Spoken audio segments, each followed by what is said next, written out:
All right, people, let's cut through the hype and get real about one of the wildest rides college football has produced in years, Travis Hunter. You've seen the clips, jaw-dropping catches, impossible pass breakups, social feeds exploding, and debates that start in the comments and end at the bar. But beneath the highlight montage, there's a complicated story: talent, pressure, choices, money, identity, and a future that's anything but guaranteed. Today, we're going deep. By the end of this video, I want you to walk away with one thing. You'll understand why Travis is electric, and why that electricity sometimes comes with sparks nobody warned him about. If you're into drama, football, or human stories, you're in the right place. Let's go. First, how did Travis Hunter go from backyard speedster to national obsession? Short version, 2 words, two-way. Long version, he was one of the rare athletes who wasn't just fast. He was everywhere on the field. He grew up in a small Florida town where, like a ton of future pros, football wasn't just a sport. It was a Saturday ritual and a community currency. Coaches remember a kid who could play receiver, cornerback, return kicks, you name it. There's a classic recruiting anecdote you'll hear often. Scouts watching one play, scribbling, then stopping to rewatch the tape because what they just saw didn't make sense on a single viewing. That's how his reputation started. And here's the tiny human detail I love.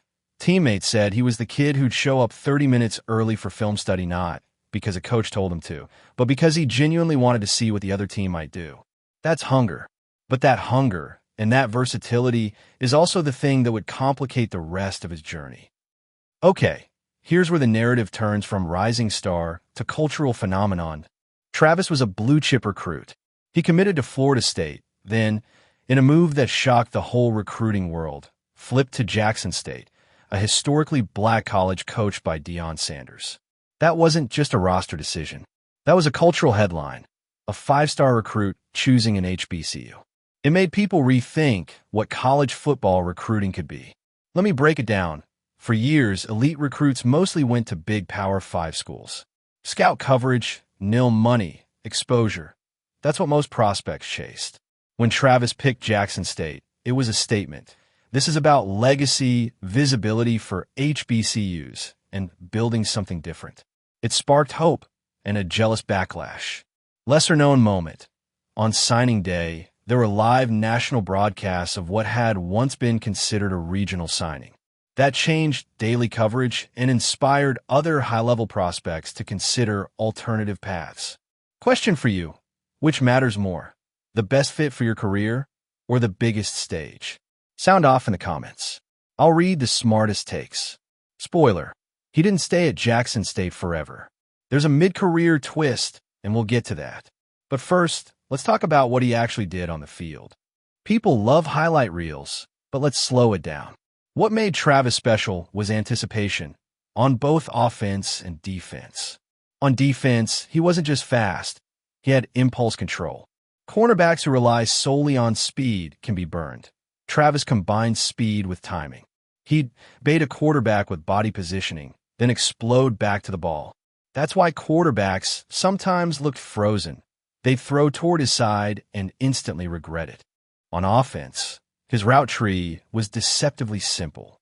He mastered a few routes and ran them with perfect leverage and suddenness. When a small route becomes a 30-yard gain, it's not luck. It's precise technique plus the threat he poses on defense messing up coverages. Breakdown point: his ability to flip roles in a hurry, block as a receiver one play, and reroute as a corner the next, forced opponents to decide how to use resources. Do you game plan for him as an offensive weapon or allocate your best cover man defensively? Either choice creates mismatches. There's a fun sideline story. Apparently, Travis had a ritual of chewing the same gum flavor before games. Not superstition. He said it helped him focus and gave him something consistent in the chaos. Little rituals like that often matter more than people assume. But with that on-field greatness comes a social and financial whirlwind. That's the next chapter. Name, image, likeness change the rules overnight. For a talent like Travis, that meant opportunities and choices. After rising at Jackson State, then at Colorado under Deion, he became a marketable figure. brand deals, sponsorships, podcasts. Athletes now monetize their following directly, and that's both empowering and distracting. Here's what's tricky. There's a tension between being a college student and being a business. Suddenly, you have marketing teams, lawyers, offers landing in your DMs. Some athletes handle it like pros, others get overwhelmed. Travis publicly discussed nil decisions and sometimes joked about how the deals could influence choices. The bigger point, nil gave him leverage and complications. It's not just about the money, it's about responsibility, perception, and optics. Thought-provoking. Would you trade a college experience for a multi-million-dollar brand opportunity at age 20? Drop your hot takes. I want to see the moral math. Twitter loves a story arc, plus villains, plus heroes. Travis offered all three. When he chose Jackson State, he was lauded as a pioneer. Later, when he moved to Colorado and exploded into national supremacy, critics called him opportunistic. The same clips that made him iconic also made him a target. Media cycles zoom in on small things. A late-night tweet, a missed meeting, a questionable Instagram caption, and suddenly the narrative flips. That's the double-edged sword of celebrity. Here's a moment people forget. While most pundits debated his choices, he was still out there working. Coaches talked about his film time. He was leading drills. He was training. The chatter often ignored the daily grind because drama drives clicks. Real talk. Has social media ever twisted your story? Tell me one tiny example in the comments. I'll pick the funniest to read in the next stream. Let's pivot to the toughest part for any athlete. Expectations. You don't become a cultural icon without expectations. And expectations can crush as easily as they can catapult. Psychologically, experts say athletes under constant scrutiny have to manage identity. Are they just players or are they brands, influencers, role models? That doubling up can cause fatigue. Add in frequent travel, nil obligations, family expectations, and you have a recipe for stress. On the physical side, playing both ways is rare in modern football. Two-way playing increases snap counts, increases collision exposure, increases fatigue. The risk: short-term heroics can lead to long-term wear. Practical breakdown: more snaps, reduced recovery, higher injury risk. That's not doomsaying, it's biomechanics.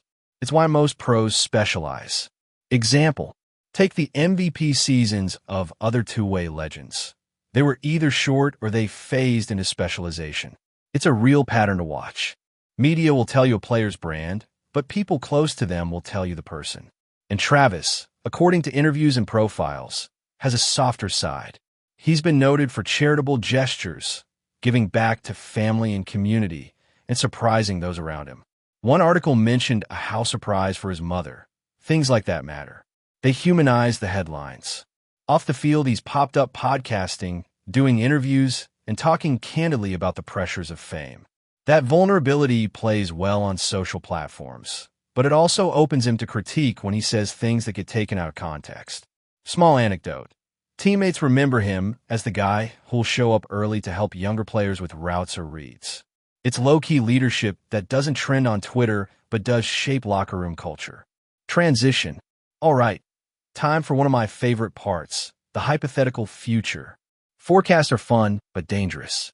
Still, let's map 3 realistic trajectories and the decisions that tilt the scale. Path A, the supernova. He focuses on receiver work, maximizes a WR's route tree, stays healthy, and becomes a perennial all-pro. Coaches manage his snaps, he secures massive endorsements, and he's on highlight reels for years. What needs to happen? Specialized training, targeted conditioning, smart snap management, and a bit of luck. Path B, the steady star. He becomes a very good pro. Multiple Pro Bowl seasons, respected teammate, big moments, but no GOAT talk. That's an admirable outcome. Longevity and respect over headline-grabbing stats. What needs to happen? Consistent work ethic, stable role, and strategic career moves. Path C, the sideline saga. Injuries, mental strain, or poor role definition cause a plateau. He still contributes, but the star-level potential burns out. This path is more common than people think. For every superstar, there are a dozen almosts. Okay, here's the TLDR. Travis Hunter is spectacular, complicated, marketable, and human.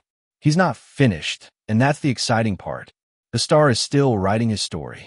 Before you go, hit like if you like deep dives, subscribe if you want more breakdowns, and comment your pick. Supernova, Steady Star, or Sideline Saga. I'll highlight smart takes in a follow-up video. And one final question. Should teams build around players like Travis by creating new hybrid roles, or force them into traditional roles for longevity? Say your piece below. End card tease. Next week, we'll compare Travis' situation to another strange two-way experiment and ask, is football ready for the hybrid athlete? Don't miss it.